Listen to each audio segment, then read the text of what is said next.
નમસ્કાર વિદ્યાર્થી મિત્રો, હું પંકજ રાવત સર સ્વાગત કરું છું આપ સર્વેનું આપણા સૌની ચેનલ પર। દોસ્તો, અહીં આપણે સોલ્વ કરી રહ્યા છીએ વર્ષ 2026 ની બોર્ડ પરીક્ષા માટે ગાલા અસાઇનમેન્ટ, જ્યાં ઘણા બધા વિડીયોઝના સોલ્યુશન લાવ્યા બાદ આજે હું ચર્ચા કરવા જઈ રહ્યો છું અહીંયા પેપર નંબર 1 અર્થશાસ્ત્ર એટલે કે ઇકોનોમિક્સ વિષયના વિભાગ ઈના 5 ગુણવાળા પ્રશ્નોની બને એટલું સરળ રીતે આ તમામ પ્રશ્નોના સોલ્યુશનની સાથે સમજૂતી આપવાની મારી કોશિશ રહેશે। હર હંમેશથી જેમ ફટાફટથી આપ સર્વે વિદ્યાર્થી મિત્રો આ વિડીયોને લાઈક અને શેર કરીને બને રહેજો વિડીયો અંત સુધી, જેથી કરીને અત્રે સમજાવેલું આ મહત્વપૂર્ણ સોલ્યુશન એકદમ વિગતવાર રીતે આપ સર્વે વિદ્યાર્થી મિત્રોને ખ્યાલ આવી શકે। આ સિવાય જો આપ શ્રી ક્યાંકથી હરતા ફરતા પહેલી વખત આપણી ચેનલ ઉપર વધાર્યા છો તો જેવી તેવી ચેનલ્સને સબસ્ક્રાઇબ કર્યા વિના ફટાફટથી નીચે આવેલા લાલ કલરના સબસ્ક્રાઇબ બટનને દબાવીને આપણી ચેનલને કરી દેજો સબસ્ક્રાઇબ, જેથી કરીને ભવિષ્યમાં આવનારા જ્યારે પણ નવા સોલ્યુશન્સના વિડીયોઝ કે અન્ય કોઈ વિડીયોઝ હોય તો તે સૌથી પહેલા ભાઈ આપને જોવા મળતા રહે। ચાલો વધુ વાર ન કરતા શરૂઆત કરીએ છીએ આપણા અહીંયા વિભાગ ઈના 5 ગુણવાળા પ્રશ્નોના સોલ્યુશનની। પરંતુ આગળ વધુ તેની પહેલા જણાવી દઉં કે પેપર નંબર 1 ના વિભાગ એ થી લઈને વિભાગ ડી નું સોલ્યુશન અને તમામ પેપરના વિભાગ એબીસી નું સોલ્યુશન અર્થશાસ્ત્રનું અને અન્ય ઘણા બધા વિષયોનું આપણે અગાઉથી તૈયાર કરેલું છે। તમામ વિડીયોઝ જો આપણે નિહાળવા હોય તો ઉપર આવેલા આઈ બટન દ્વારા નિહાળી શકશો, અથવા તો નીચે ડિસ્ક્રિપ્શન બોક્સમાં કે પછી કમેન્ટ બોક્સની અંદર તમને લિંક્સ આપેલી છે, ત્યાંથી પણ તમામ વિડીયોઝ જે છે તે આપ નિહાળી શકશો। ચાલો મિત્રો, વધારે વાર ન કરતા શરૂઆત કરીએ છીએ વિભાગ ઈ 5 ગુણવાળા પ્રશ્નોના સૌથી પહેલા પ્રશ્નથી, જ્યાં 57 નંબરનો ભાઈ આપણને પ્રશ્ન કંઈક આવો આપેલો છે। સાટા પ્રથાનો અર્થ આપી સાટા પ્રથાની મર્યાદાઓ સમજાવો। શું કીધું છે ભાઈ? સાટા પ્રથા। સાટા પ્રથા કોને કહેવાય છે? સામાન્ય અર્થમાં આપણે જોવા જઈએ તો અહીંયા કહેવાશે કે સાટા પ્રથા એટલે કે વસ્તુ કે સેવાના બદલામાં અન્ય વસ્તુ કે સેવા મેળવવાની પ્રથા। બરાબર છે? હું એક વસ્તુના બદલામાં બીજી વસ્તુ લઉં અથવા આપું, અથવા તો વસ્તુના બદલામાં સેવા લઉં કે આપું, કે પછી સેવાના બદલાની અંદર વસ્તુ લઉં કે આપું, કે પછી સેવાના બદલામાં સેવા જ લઉં અથવા સેવા આપું। આ બધામાંથી કોઈની પણ ચર્ચા જ્યારે આપણે કરીએ તો એને શું કહેવાય? સાટા પ્રથા કહેવાય। ઇન શોર્ટમાં સાટા પ્રથાની અંદર ક્યાંય પણ નાણું શબ્દ જે છે તે પ્રયોજવામાં આવતું નથી। કેમ? નાણું આવ્યું તો એ જે છે તે આર્થિક વ્યવહાર બની જશે। અહીંયા આપણે સાટા પ્રથાની ચર્ચા કરીએ છીએ। વસ્તુના બદલામાં વસ્તુ આપવી અથવા વસ્તુના બદલામાં સેવા આપવી કે મેળવવાની પ્રથાને સાટા પ્રથા તરીકે આપણે ઓળખીએ છીએ। ઉદાહરણ તરીકે અહીંયા આપણે લીધું કે ભાઈ ખેડૂત ઘઉં પેદા કરીને સ્વ વપરાશ માટે ઘઉં રાખે અને વધારાના ઘઉં આપીને ચોખા, કાપડ, ચંપલ વગેરે મેળવે। બરાબર? તો એ શું કહેવાય? સાટા પ્રથા કહેવાય। મારી જેવો કોઈ શિક્ષક છે તે જ્ઞાન આપે વિદ્યાર્થીઓને, પરંતુ જ્ઞાન આપવાના બદલામાં કોઈ ફી નાણાં સ્વરૂપે, રોકડ સ્વરૂપે ના વસૂલીને, પરંતુ સામે માની લો કે ભાઈ અનાજ, કાપડ, ઘી વગેરે મેળવે છે, તો આને આપણે સાટા પ્રથા કહીશું। સાટા પ્રથાનું બીજું નામ જે છે તે વિનિમય પ્રથા અથવા વસ્તુ વિનિમય પ્રથા તરીકે પણ ઓળખવામાં આવે છે। મર્યાદાઓને જે છે તે એકદમ ડિટેલમાં તમને નહીં લઈ જાઉં, પણ ટૂંકમાં સમજૂતી આપી દઈશ, જેથી કરીને તમારી તૈયારી પણ થઈ જાય અને સોલ્યુશન પણ તમને જે છે તે અહીંયા મળી રહે। સૌથી પહેલામાં પહેલી અહીંયા મર્યાદાની ચર્ચા કરીએ સાટા પ્રથાની કે વસ્તુ વિનિમય પ્રથાની, તો પહેલી મર્યાદા ભાઈ શું આવે છે? તો સૌથી પહેલી મર્યાદા આપણને કીધી છે કે ભાઈ દ્વિપક્ષી જરૂરિયાતોનો સુમેળનો અભાવ। સ્વાભાવિક વસ્તુ છે। માની લો કે ભાઈ એક ખેડૂત છે, તે ખેડૂતે ઘઉં આવ્યા, પોતાની જરૂરિયાત માટેના ઘઉં એને લઈ લીધા અને બાકીના ઘઉં જે છે તે બજારમાં વેચીને ચોખા જે છે તે મેળવવા માંગે છે। વેચીને અર્થ એટલે કે બજારની અંદર પોતાના ઘઉં આપીને ચોખા મેળવવા માંગે છે।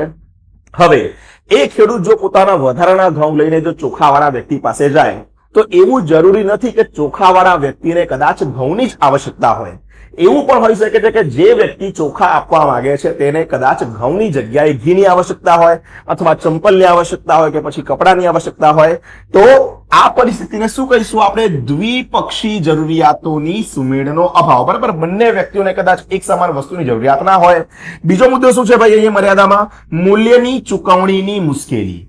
સ્વાભાવિક વસ્તુ છે। કદાચ માની લો કે ભાઈ એક વ્યક્તિ છે કે જે ગાય, ભેંસ વગેરે જેવા પશુઓ રાખે છે, અને બીજો વ્યક્તિ જે છે તે ખેડૂત છે, જેની પાસે કદાચ માની લો ઘઉં છે કે ચોખા છે। હવે અહીંયા સામેવાળો વ્યક્તિ 100 કિલો જો ઘઉં આપે તો 100 કિલો ઘઉંના બદલામાં એને કેટલી ગાયો આપવી, કેટલી ભેંસો આપવી, આ બધામાં થતી શું સમસ્યા હતી ભાઈ? મૂલ્યના ચૂકવણીની। તો આ આપણી બની જાય શું ભાઈ? બીજી મર્યાદા બની જાય। ત્રીજું શું હતું? મૂલ્યના સંગ્રહની ચૂકવણી। માની લો કે ભાઈ જે વ્યક્તિ કદાચ માની લો ગાય છે, ભેંસ છે વગેરે જેવા પશુઓ રાખે છે, એ વ્યક્તિને ત્યાં સુધી પોતાના પશુઓને સાચવીને રાખવાના જ્યાં સુધી કોઈ અન્ય વ્યક્તિ ના આવે અથવા અન્ય વ્યક્તિને એની જરૂર ના હોય એ પણ જવા દો. ઘઉં અથવા ચોખા રાખનાર જે ખેડૂત છે તે ખેડૂતને પણ ત્યાં સુધી ઘઉં અને ચોખાનો સંગ્રહ કરીને રાખવાનો જ્યાં સુધી કોઈ અન્ય વ્યક્તિ જે છે તેનો પરસ્પર વ્યવહાર કરવા માટે, તેનો પરસ્પર વિનિમય વ્યવહાર કરવા માટે ના આવે ત્યાં સુધી. તો શેની સમસ્યા હતી ભાઈ? મૂલ્યના સંગ્રહની, ચુકવણીની. પછી શું હતું? મૂલ્યના સર્વસામાન્ય માપદંડનો અભાવ હતો. સર્વસામાન્ય માપદંડ એટલે શું? આજે જેમ કે હું કહું કે ભાઈ સોનું એટલે કયા ભાવ હતો, કે ભાઈ આપણે કોઈ કે સાહેબ 1.5 લાખના ભાવે ઉદાહરણ તરીકે, તો એવી રીતે ભાઈ એ સમયે જે વસ્તુઓ હતી એ વસ્તુઓમાં સર્વસામાન્ય માપદંડ નતો. બાજરી, 1 કિલો બાજરી જો 20 રૂપિયામાં હોય તો એ સમય એવું કંઈ પણ કોઈ વસ્તુ માટે જે છે નક્કી થતું નતું.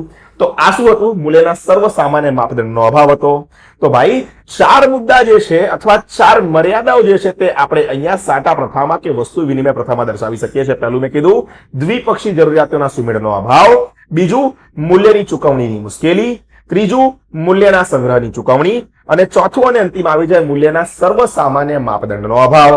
ચાલો ભાઈ, આની સાથે આ પ્રશ્ન થઈ જાય છે આપણો પૂરો. આગળ ચર્ચા કરીએ આપણે 58મા નંબરના પ્રશ્નની. શું કીધું છે? ભારતમાં ગરીબીના આર્થિક કારણો સમજાવો. ગરીબી માટેના આર્થિક અને સામાજિક 2 કારણો આવે છે, પરંતુ અહીંયા આપણને આર્થિક કારણોની ચર્ચા કરી છે. તો સૌથી પહેલું કારણ છે શ્રમિક દીઠ નીચી ખેત ઉત્પાદકતા. આપણા ત્યાં જે શ્રમિકો છે, આપણા ત્યાં જે મજૂરો છે, તેમની ખેત ઉત્પાદકતા કેવી છે ભાઈ? ખૂબ નીચી છે. ભારત જે છે તે આપણો ભાઈ ખેતી પ્રધાન દેશ છે. તો સીધી વસ્તુ છે કે આપણી ભાઈ ખેત ઉત્પાદકતા જે છે તે વધારે ઊંચી હોવી જોઈતી હતી, પરંતુ સૌથી પહેલું જે આર્થિક કારણ આપણું આવે છે કે ભાઈ આપણી ખેત ઉત્પાદકતા જે છે તે અન્ય દેશોની તુલનામાં જે છે તે ઘણી ઓછી જોવા મળે છે. બીજું, જમીન તથા સંપત્તિની અસમાન વહેંચણી. જે સમયે જમીનદારી મહાલવારી જેવી પદ્ધતિઓ ચાલતી હતી અંગ્રેજોના સમયમાં, એ જ સમયે જે લોકો અમીર હતા એમની પાસે બહુ વધારે જમીન ફાળવવામાં આવી, જે લોકો ગરીબ હતા એમની પાસે પૂરતા પ્રમાણમાં જમીનની ફાળવણી થઈ નહીં. મતલબ આવક અને સંપત્તિની જે વહેંચણી આપણા ત્યાં કરવામાં આવી કેવી હતી? અસમાન હતી. ત્રીજો મુદ્દો શું છે? નાના અને ગૃહ ઉદ્યોગોનો અલ્પ વિકાસ. આજે ચીન જેવો જે દેશ છે, બરાબર, તે શેના લીધે આટલો સમૃદ્ધ થયો છે? ચીનમાં પણ વસ્તી જે છે તે આપણા સપ્રમાણમાં છે. હવે તો ભાઈ આપણા કરતા ઓછી થઈ ગઈ, પરંતુ ચીન જેવો દેશ જે છે તે ગૃહ ઉદ્યોગ, લઘુ ઉદ્યોગ, ટચુકડા ઉદ્યોગ જે છે એની ઉપર ધ્યાન આપે છે. પરંતુ આપણા ભારત દેશની અંદર હંમેશા જે છે તે મોટા મોટા ઔદ્યોગિક એકમો, મોટા મોટા સેવા ક્ષેત્રો એની ઉપર જ ધ્યાન આપવામાં આવ્યું છે. ક્યારેય પણ નાના અને ગૃહ ઉદ્યોગોનો જે પ્રકારનો, જે ભારતનો વિકાસ થવો જોઈતો હતો એવો વિકાસ ભાઈ આપણે કરી શક્યા નહીં. અને આ વિકાસ ના થવાના લીધે જે છે તે અહીંયા આપણા લોકો કેવા રહ્યા? કે ગરીબ રહ્યા. તો ત્રીજો મુદ્દો શું આવી જાય? નાના અને ગૃહ ઉદ્યોગોનો અલ્પ વિકાસ એટલે કે થોડો વિકાસ. ત્યારબાદ ઝડપથી વધતા ભાવો.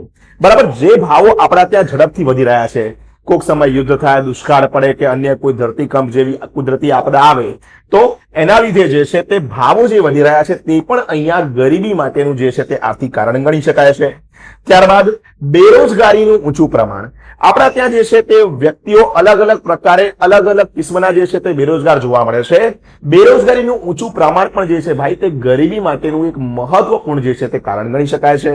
બાકી વિગતવાર તો જે છે તે તમને ચર્ચા અહીંયા દર્શાવેલી છે. ટૂંકમાં એટલે સમજૂતી આપી દઉં છું કે ભાઈ ક્વિકલી તમારે અહીંયા દરેક પ્રશ્નોનું રિવિઝન જો કરવું હોય તો તમને સરળતાથી જે છે તે રિવિઝન કરવા મળી રહે. પહેલું શું હતું ભાઈ? આર્થિક કારણોમાં શ્રમિક દીઠ નીચી ખેત ઉત્પાદકતા, વિગતવાર તમે લખી શકો છો. બીજું, જમીન તથા સંપત્તિની અસમાન વહેંચણી. ત્રીજું, નાના અને ગૃહ ઉદ્યોગોનો અલ્પ વિકાસ. ચોથું, ઝડપથી વધતા ભાવો. અને પાંચમું, બેરોજગારીનું ઊંચું પ્રમાણ. ત્યારબાદ છે દોસ્તો અહીંયા 59 નંબરનો પ્રશ્ન, મૃત્યુદરનો અર્થ આપી નીચા મૃત્યુદરના કારણો સમજાવો. સૌથી પહેલું મને અહીંયા ચર્ચા કરીને આપવામાં આવ્યું છે કે ભાઈ મૃત્યુદરનો અર્થ આપો. તો કે ભાઈ મૃત્યુદર એટલે શું? એક વર્ષના સમયગાળા દરમિયાન દર 1000ની વસ્તી દીઠ થતા મૃત્યુની સંખ્યાને મૃત્યુદર કહે છે. બરાબર, 1000ની સંખ્યા જેટલા લોકો મૃત્યુ પામે દરેક વર્ષ દરમિયાન, તો એ વર્ષના સમયગાળા મુજબની જે સંખ્યા છે તેને હું શું કહીશ ભાઈ? અહીંયા તો કે મૃત્યુદર કહીશ. હવે નીચા મૃત્યુદર માટેના કારણોની આપણે ચર્ચા કરી છે, તો જરા કારણો આપણે સમજી લઈએ. તો શું કહે છે ભાઈ કે ભારતની અંદર છેલ્લા થોડા દાયકાથી અથવા થોડા દાયકા દરમિયાન મૃત્યુદરમાં ઝડપથી જે છે તે ઘટાડો થયો છે. 1951માં ભારતની અંદર મૃત્યુદર 27.4 હતો, જે 2011માં 7.1 જેટલી નીચી સપાટી સુધી જે છે તે ઘટી ગયો છે. પહેલું શું છે? આરોગ્ય વિષયક પરિબળો.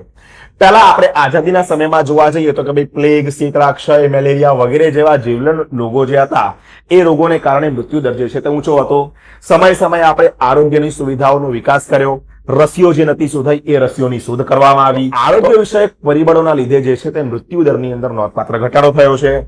બીજો મુદ્દો શું આવી જશે ભાઈ? કુદરતી આફતો પર નિયંત્રણ અને વાહન વ્યવહારની સગવડો. પહેલા માની લો કે ભાઈ કોઈક જગ્યાએ પૂર આવી ગયો તો બિચારા લોકો તણાઈ જાય, કોઈક જગ્યાએ ધરતીકંપ આવી ગયો તો લોકો દટાઈને મરી જાય. આજે શું થઈ ગયું છે ભાઈ? કુદરતી આફતો ઉપર પહેલામાં પહેલું તો આપણે નિયંત્રણ લાવી દીધું. બીજું, કદાચ માની લો કોઈક જગ્યાએ કુદરતી હોનારત થાય છે તો આજે વાહન વ્યવહાર એટલી સરસ સગવડ ઉપલબ્ધ છે કે ફટાફટથી આપણા આર્મી કેમ્પોના જે લોકો છે તે, આ સિવાય બીજી જે પણ સંસ્થાઓ છે તે દોડીને ત્યાં જાય છે અને એ લોકોની જે મૃત્યુ થવાની છે મૃત્યુના આંકને ક્યાંક ને ક્યાંક જે છે ઘટાડવાનો પ્રયત્ન કરવામાં આવે છે. તો બીજો મુદ્દો શું આવી જાય? કુદરતી આફતો પર નિયંત્રણ અને વાહન વ્યવહારની સગવડો. ત્રીજું શું છે ભાઈ? દુષ્કાળ પર નિયંત્રણ. 1966માં જે હરિયાળી ક્રાંતિ થઈ તેનાથી ખેત ઉત્પાદકતાની અંદર ઘણો નોંધપાત્ર જે છે તે વધારો થયો. એની પહેલા ખેત ઉત્પાદકતાની જેટલી આપણે ભાઈ જરૂર હતી એટલી ખેત ઉત્પાદકતા આપણી નથી, એટલું બધું ખેતીનું પ્રમાણ આપણા ત્યાં નતું, તો દુષ્કાળ જે છે તે પડતો રહેતો હતો.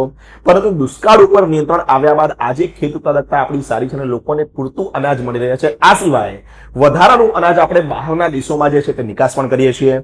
તો દુષ્કાળ પર નિયંત્રણ જે છે તે પણ અહીંયા મૃત્યુદર ઘટવા માટેનું એક કારણ કહી શકાય. શિક્ષણના સ્તરની અંદર સુધારો ભાઈ. પહેલા જે છે તે શિક્ષણનું સ્તર એટલું બધું જે છે તે વ્યાપક નતું, પરંતુ અત્યારે શિક્ષણનો સ્તર ઊંચો ગયા હોવાથી જે છે તે લોકોને આરોગ્યની જાળવણી કેવી રીતે કરવી, પરિવાર નિયોજન કેવી રીતે કરવું તે અંગેની જાણકારી છે અને માટે પણ જે છે તે મૃત્યુ દરનો આંક ઘટ્યો છે. ત્યારબાદ જીવન ધોરણમાં સુધારો. લોકોની આવક પહેલા કરતા સારી થઈ છે. લોકો પહેલા જે પ્રકારનો ખોરાક ખાતા હતા એ પ્રકારના ખોરાક કરતા અત્યારે જે છે તે સારો ખોરાક ખાઈ રહ્યા છે અને પૌષ્ટિક આહાર મળવાના લીધે પણ જે છે તે અહીં મૃત્યુ દરની અંદર ઘટાડો આપણને નોંધપાત્ર જોવા મળે છે. તો શેની ચર્ચા કરી ભાઈ આપણે? સૌથી પહેલામાં પહેલું મૃત્યુ દરનો અર્થ અને ત્યારબાદ મૃત્યુ દર જે છે તે નીચા જવાના કારણો. પહેલું આરોગ્ય વિષયક પરિબળો. બીજું શું ભાઈ? કુદરતી આફતો પર નિયંત્રણ અને વાહન વ્યવહારની સગવડો. ત્રીજું દુષ્કાળ પર નિયંત્રણ. ચોથું શિક્ષણના સ્તરમાં સુધારો અને પાંચમું અને છેલ્લું જીવન ધોરણમાં સુધારો. દોસ્તો આગળ 60મા નંબરના પ્રશ્નની ચર્ચા કરું તેની પહેલા જણાવી દઉં કે હજુ સુધી ભાઈ જો આપ શ્રી કોઈ ટ્યુશન ક્લાસીસ સાથે જોડાયેલા નથી અથવા તો આર્થિક અસ્થિરતાના લીધે ક્યાંય નથી જઈ રહ્યા કે પછી અટકાટ અનુભવો છો તો બિલકુલ નિશ્ચિંત થઈ જાઓ. સ્ક્રીન ઉપર નંબર દેખાઈ રહ્યો છે 8866562578 એ નંબર ઉપર કોલ કરો. દિવાળી પછીની સેકન્ડ ટર્મની બેચ ભાઈ 50% ફીસ ડિસ્કાઉન્ટ સાથે શરૂ થઈ ગઈ છે. આ સિવાય પણ કોઈ બીજી વધારાની તકલીફ હોય તો પણ તમે જણાવી શકો છો. અમદાવાદથી છો તો ખાસ ડેક્સ એકેડમી ટ્યુશન ક્લાસીસની અંદર એક અઠવાડિયાનો ફ્રી ડેમો લેક્ચર ભરો અને તમામે તમામ વિષયોની તૈયારી સાથે મળીને આપણે કરીશું અને બોર્ડમાં ખૂબ સારો સ્કોર જે છે તે અહીંયા બનાવીશું. આ સિવાય દોસ્તો જેમ કે અગાઉ મેં કીધું કે અન્ય ઘણા બધા વિડીયોઝ પણ આપણે તૈયાર કરેલા છે. તમામ વિડીયોઝ ના જોયા હોય તો નીચે ડિસ્ક્રિપ્શન બોક્સમાં કમેન્ટ બોક્સમાં લિંક્સ આપેલી છે, તે લિંક્સ ઉપર ક્લિક કરો, બાકીના વિડીયોઝને નિહાળો. ઉપર આઈ બટનમાં પણ તમને વિડીયોઝ જોવા મળી જશે, ત્યાંથી પણ તે વિડીયોઝને અચૂકથી નિહાળજો. ચાલો ભાઈ વધુ સમય ન વ્યર્થ કરતા આગળ ચર્ચા કરીએ આપણે પ્રશ્ન નંબર 60 ની. શું કીધું છે 60મા નંબરના પ્રશ્નમાં? ભારતમાં ખેત ઉત્પાદકતા વધારવા ટેકનોલોજીકલ સુધારાઓ સમજાવો. ભાઈ ખૂબ મહત્વપૂર્ણ પ્રશ્ન છે. ટેકનોલોજીકલ સુધારાઓનો પ્રશ્ન ઘણી બધી વખત આપણને જે છે તે બોર્ડ પરીક્ષામાં જોવા મળ્યો છે. સૌથી પહેલું જો આપણે ટેકનોલોજીકલ સુધારાની વાત કરીએ તો ભાઈ સુધારેલા બિયારણોની વાત કરી છે. અહીંયા વૈજ્ઞાનિકોએ પોતાની નવી વૈજ્ઞાનિક પદ્ધતિથી હાઇબ્રિડ સીડ્સ જેને કહેવાય છે, બરાબર, જે સુધારેલા બિયારણો છે તે બિયારણો અહીંયા લાવ્યા છે જેનાથી અન્ન ઉત્પાદન કે જેની અંદર ઘણો સમય પહેલા લાગતો હતો એ સમય હવે ઘટી ગયો છે અને ઝડપથી જે છે તે કોઈ પણ પ્રકારનું અનાજ જે છે તે આપણે ત્યાં ઉગી શકે છે. તો પહેલામાં પહેલું અહીંયા આવી જાય છે સુધારેલા બિયારણો. ત્યારબાદ આગળ ચર્ચા કરીએ. બીજું છે રાસાયણિક ખાતર. સુધારેલા બિયારણો તો હોય પરંતુ તેની સાથે જે છે તે અહીંયા રાસાયણિક ખાતરનો જો ઉપયોગ કરવામાં આવે તો આપણા પાકની જે છે તે ફળદ્રુપતા જળવાઈ રહે છે અને ઝડપથી જે છે તે પાકનું ઉત્પાદન પણ કરી શકાય છે. સિંચાઈની સગવડો. જૂના સમયની અંદર ભારતના લોકો જે છે અથવા ભારતના ખેડૂતો જે છે તે માત્ર ને માત્ર જે છે તે વરસાદી પાણી ઉપર આધાર રાખતા હતા, પરંતુ વરસાદ તો જે છે તે અનિશ્ચિત બાબત છે. હાલની અંદર સિંચાઈ ક્ષેત્રનો વિકાસ થયો હોવાથી હવે તમામ ખેડૂતો જે છે તે માત્ર ને માત્ર વરસાદ ઉપર આધારિત રહેતા નથી. સિંચાઈની સુવિધા આવવા બાદ અહીંયા તમામ ખેડૂતો પોતાની જે ખેતી છે તે યોગ્ય રીતે અને યોગ્ય સમય ઉપર પોતાની અનુકૂળતા મુજબ કરી શકે છે અને અહીંયા પણ સિંચાઈની સગવડોની જવાબદારી જે છે તે નાબાર્ડને જે છે તે સોંપવામાં આવી છે. ચોથો મુદ્દો દોસ્તો ત્યારબાદ આવે છે અહીંયા યંત્રો. જૂનો આપણો ખેડૂત જે હતો તે બળદ, હળ વગેરે જેવા જે પરંપરાગત યંત્રો હતા ખેતીમાં તેનો ઉપયોગ કરતો હતો, જ્યારે હવે નવા આવેલા સાધનો જેમ કે tractor, trailer, thresher, electric pump set, oil engine આ બધી વસ્તુઓનો ઉપયોગ કરે છે, જેથી કરીને અહીંયા જે છે તે ખેતીનો વ્યાપ જે છે તે અહીંયા વધારી શકાય છે, ખેતીનું ઉત્પાદન જે છે તે વધારી શકાય છે. પાંચમો મુદ્દો ત્યારબાદ આવે છે જંતુનાશક દવાઓનું. જૂના સમયની અંદર જંતુનાશક દવાઓ જે છે તે એ પ્રકારની વાપરવામાં આવતી હતી કે જે કાં તો કોઈક પ્રાણીના મળમૂત્રમાંથી એટલે કે છાણમાંથી જે છે તે બનતી હોય, અથવા તો જે જૈવિક દવાઓ હતી એ જૈવિક દવાઓનો ઉપયોગ કરવામાં આવતો હતો, જેનાથી પાક જે છે તે એટલો બધો સારી રીતે જે છે તે વૃદ્ધિ પામતો ન હતો. પરંતુ હાલ જે છે તે જંતુનાશક દવાઓનો ઉપયોગ કરવામાં આવે છે, અને આ જંતુનાશક દવાઓના લીધે હવે પાકની સામે જો વિભિન્ન પ્રકારના રોગો ઉભા થાય તો તે રોગોનું નિવારણ અહીંયા લાવી શકાય છે. ભૂમિ પરીક્ષણ.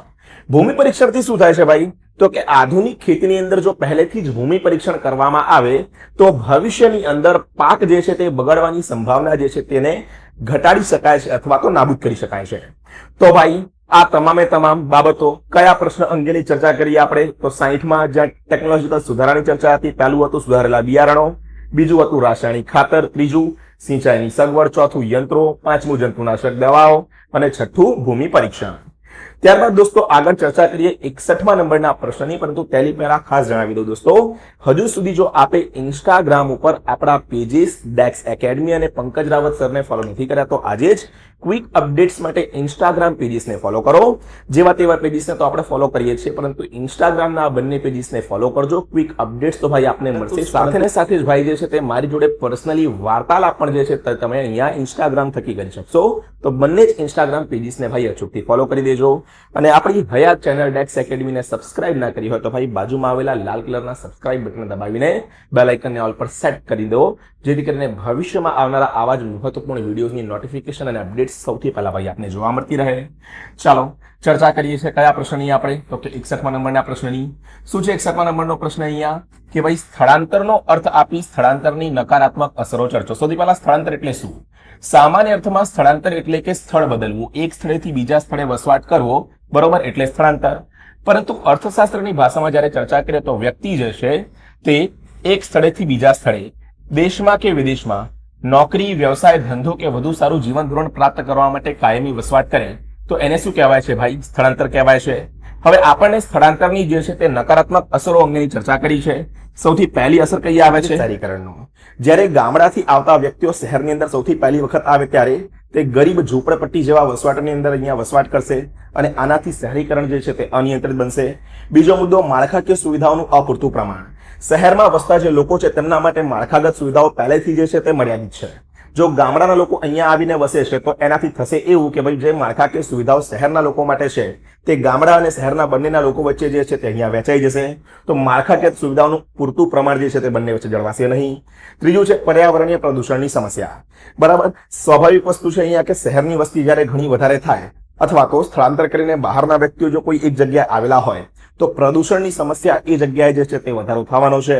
ચોથું સામાજિક દૂષણ. લોકોને પોતાનું આર્થિક ઉપાર્જન કરવા માટે, રોજીરોટી કમાવા માટે કોઈક ને કોઈક પ્રકારની પ્રવૃત્તિ કરવી જ પડે છે. જો વ્યક્તિને યોગ્ય રીતે કમાવાનું ના મળે તો વ્યક્તિ દૂષણોમાં એટલે કે ચોરી, લૂંટફાટ, જુગાર વગેરે જેવા અસામાજિક તત્વો તરફ પ્રેરાય છે અને સામાજિક દૂષણ ઉભા થાય છે.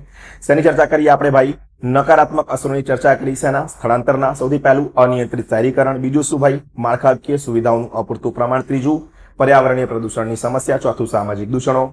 62મા પ્રશ્નની વાત કરીએ શહેરીકરણની સમસ્યા હળવી કરવાના કોઈ પણ 5 ઉપાયો જણાવો. પહેલું શું ભાઈ? નીતિ વિષયક પગલાં, જે સરકારે 4 પ્રકારના પગલાં દર્શાવેલા છે તે 4 પ્રકારના પગલાં લેવા અહીંયા. બીજું, શહેરોની અંદર રોજગારીની તકો વધારવી. કેમ? રોજગારીની તકો જો શહેરોમાં વધારવામાં આવશે, સ્વરોજગારી ઊભી કરવામાં આવશે તો લોકો જે છે શહેરીકરણ તરફ આકર્ષિત થશે, તો પણ તેમને રોજગારી મળતી રહેશે. માળખાકીય સુવિધાઓ સુદૃઢ કરવી. પાણી, રસ્તા, વાહન વ્યવહાર, સંદેશા વ્યવહાર, ડ્રેનેજ, સેનિટેશન વગેરેની સુવિધાઓ જે છે તે શહેર અને ગામડાના છેવાડા સુધી જે છે પહોંચાડવી. ચોથું શું છે ભાઈ? શિક્ષણ અને આરોગ્યની સેવાઓ. બરાબર, શહેરનું હોય કે ગામડું હોય, સરકારે સૌથી પહેલામાં પહેલું એ કરવું પડશે કે ભાઈ શિક્ષણ અને આરોગ્યની સેવાઓ જે છે તે બંને જ ક્ષેત્ર જે છે તે સારી વધારવી પડશે. છેલ્લો મુદ્દો આવે છે ગૃહ અને નાના પાયાના ઉદ્યોગોનો વિકાસ. ચાઇના જેવો દેશ જે છે તે ઘણી વધારે રીતે આપણી જેમ જ જે છે તે વસ્તીમાં આગળ છે, પરંતુ ગૃહ અને નાના પાયાના ઉદ્યોગો થકી તે જે છે તે વિકસિત થયેલું છે. તો આપણા દેશની અંદર પણ ગૃહ અને નાના પાયાના ઉદ્યોગોનો આપણે વિકાસ જે છે તે અહીંયા કરવો પડશે. શું વાત કરીએ આપણે અહીંયા? તો કે ભાઈ શહેરીકરણની અંદર જે છે તેની સમસ્યાને હળવી કરવા માટેના 5 ઉપાયોની. પહેલું નીતિ વિષયક પગલાં, બીજું શું? રોજગારીની તકો વધારવી, ત્રીજું માળખાકીય સુવિધાઓ સુદૃઢ કરવી, ચોથું શિક્ષણ અને આરોગ્યની સુવિધા, પાંચમું અને છેલ્લું ગૃહ અને નાના પાયાના ઉદ્યોગોનો વિકાસ. 60મો અને છેલ્લો પ્રશ્ન આવે છે કે ભારતમાં જન્મદર અને મૃત્યુદરની આપેલી આંકડાકીય માહિતીને પાસની સ્તંભ આકૃતિમાં રજૂ કરી વિશ્લેષણ કરો. તમામ પ્રકારના આલેખ માટે એક સેપરેટ વિડીયો જે છે તેની સિરીઝ આપણે શરૂ કરવાના છીએ. કમેન્ટ બોક્સમાં ભાઈ ખાસ જણાવજો કે એ પ્રકારની સિરીઝમાં આપ રસ દાખવો છે કે નહીં.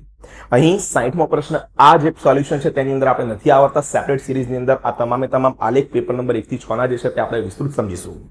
હાલ આજના આ વિડીયોમાં આટલું જ રાખીશું. વિડીયો જો આપને ગમ્યો હોય તો વિડીયોને લાઈક કરજો અને તમામ વિદ્યાર્થી મિત્રો સુધી કરી દેજો. આપણા વિડીયોને શેર અને ચેનલ ઉપર નવા છો તો સબસ્ક્રાઇબ કરવાનું બિલકુલ પણ ના ભૂલતા. મળીએ છીએ દોસ્તો જલ્દી જ એક નવા વિડીયોમાં આવા જ કેટલાક મહત્વપૂર્ણ સોલ્યુશનની સાથે. ત્યાર સુધી થેન્ક યુ સો મચ. જય હિન્દ, વંદે માતરમ.